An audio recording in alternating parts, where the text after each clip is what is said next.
Chapter 6 Solo Head Beg. At the beginning of January 1919, we received information to the effect that a quantity of explosives was to be conveyed to Solo Head Beg Quarry for blasting purposes. The consignment, we knew, would be guarded by armed policemen, as was always the rule at that time. I spoke to Sean about it. "Here is our chance," I said. "Let us start the war soon, or the army will lose heart."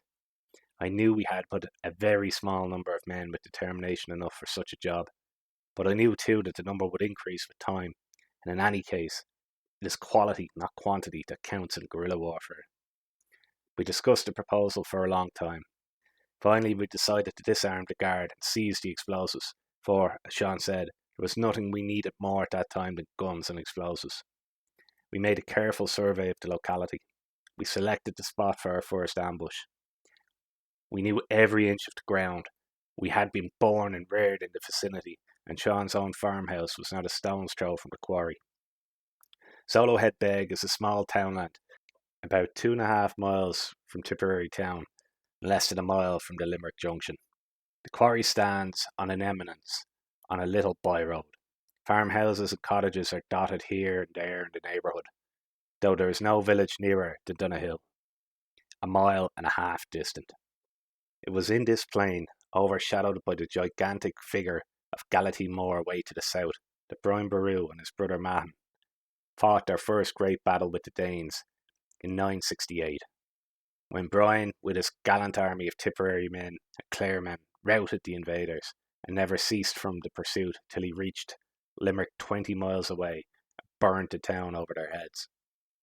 The right wing of his army swept across the hills where the quarry now stands, as the defeated Danes fled to their stronghold. The quarry itself stands on the right, down the little by-road.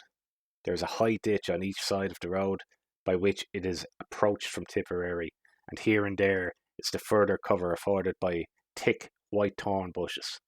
I should explain that what we call a ditch in Tipperary is really a bank or a dyke. Unfortunately, our information regarding the date of the arrival of the explosives was not quite correct. We expected it on January 16th, but it did not come until 5 days later. During these 5 days, we waited in readiness for the attempt. Our men had left their homes without giving any indication of their plans.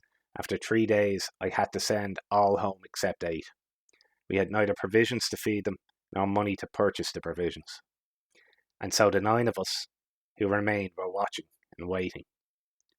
The men who were with me were Sean Tracy, Seamus Robinson, Sean Hogan, Tim Crowe, Patrick O'Dwyer of Hollyford, Michael Ryan of Grange, Donahill, Patrick McCormick, Jack O'Meara, Tipperary. Our chief concern during these days of waiting was to avoid attracting attention. We did not want to be seen by any of the people in the locality. Those were nearly all employed at the quarry, and as the times were then disturbed enough, any report that strangers were hanging around the neighbourhood might have completely upset our plans. Every morning before daybreak, we went as noiselessly as possible to our hiding place, there to remain under cover, but ever on the alert, while one of our number acted as scout from the by-road to the main road from Tipperary, along which the peelers were bound to approach. There we waited in silence until 2 o'clock in the afternoon, and then we abandoned our position, knowing they would not come later, as they liked to be back in town before darkness set in. We spent the night at my own home, where my mother prepared breakfast each morning about 4 o'clock. On the 5th morning she declared, "If you don't do something today, you can get your own breakfast tomorrow." At last, the fateful morning of January 21st, 1919, the day that was to see our country rejoice at the first meeting of the Parliament of Ireland, the first Dáil Éireann setting up the government of the Republic and sending its message to the free nations of the earth. We had taken our place behind the ditch and had spent many weary hours waiting and watching. We were quietly discussing the great event that was to take place in Dublin that day. Our scout was away, with his eyes fixed on the Tipperary road. Suddenly, our conversation was interrupted by our scout, dashing towards us from his lookout, his eyes sparkling with the light of battle, and a grim smile on his countenance. He whispered the word of warning, "They're coming, they're coming." Every man knew his post, For days we had thought of nothing but the position we were now in. If any of our number felt nervous or excited, he showed little outward sign of it. Like a flash, every soldier manned his post. Our hour of trial was at hand. We were to face the enemy with life or death in the balance. And incidentally, we were to open another phase in the long fight for the freedom of our country.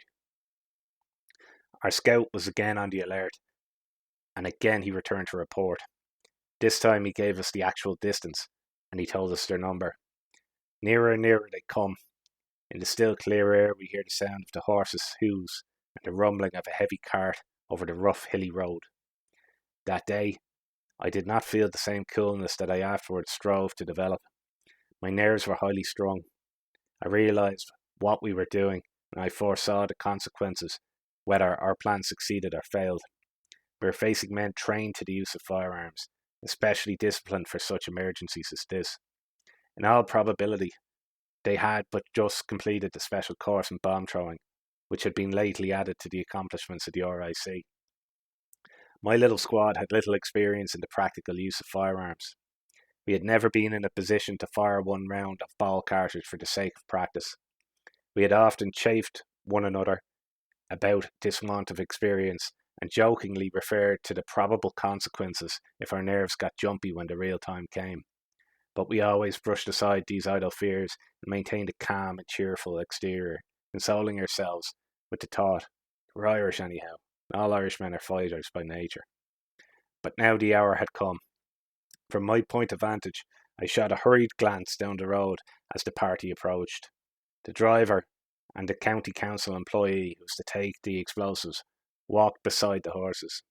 2 policemen in their black uniforms were also on foot, carrying rifles in their hands. They were a little distance behind the cart. Only a moment before the blood was rushing madly through my veins.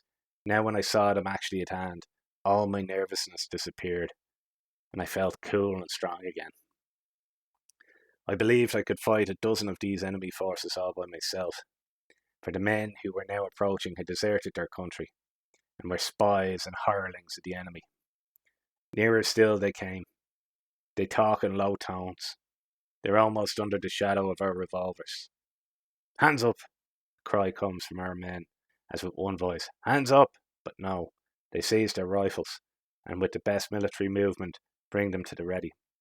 They were Irishmen too, and would rather die than surrender. Again and again we called upon them to put their hands.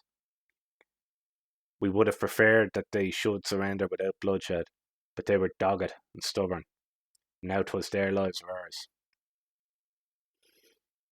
Their fingers were on the triggers. Another appeal on our side would be useless, perhaps too late for ourselves. Quick and sure volleys rang out. The aim was true. 2 policemen were dead.